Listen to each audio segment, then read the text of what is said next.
If growth picks up from a 2.3% in 2016, which was a post-crisis low, to 2.7% in 2017, that is an unusually strong pickup in global growth, and it's something that usually only happens in rebounds after global recessions. Now this time it's in normal times. However, it's fragile, and that is because it's mainly a reflection of large emerging markets emerging from recessions or stagnation.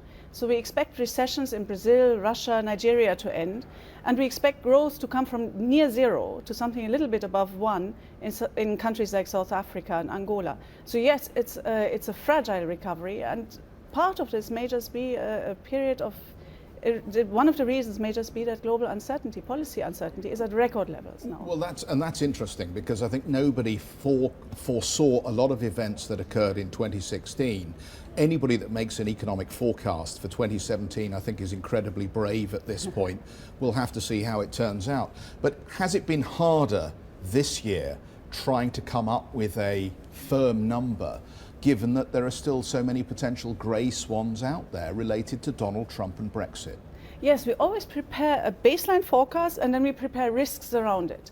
And it's very obvious that the risks around the baseline forecasts have widened. If you think of risks as a fan around the baseline, it has clearly widened.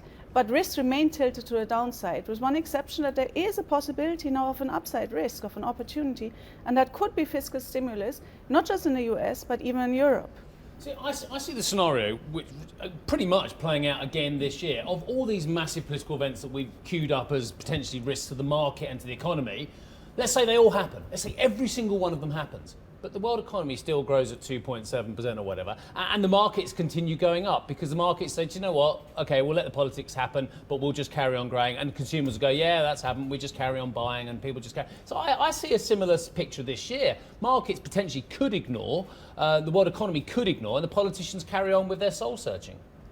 It's possible, but what tends to be bad about uncertainty is sustained periods of uncertainty. Right. If you have one-off bouts, they tend to have very limited effect. Don't we get immune to it after a while, Franziska? Not by our measures. When we measure, for example, we measure the impact of a VIX, a sustained increase of the VIX. If the VIX rises by 10% for a sustained period of time, it will reduce investment in emerging markets and developing economies by about 0.5 percentage points over 2 years. So sustained increases in uncertainty do weigh on investor sentiment and investment.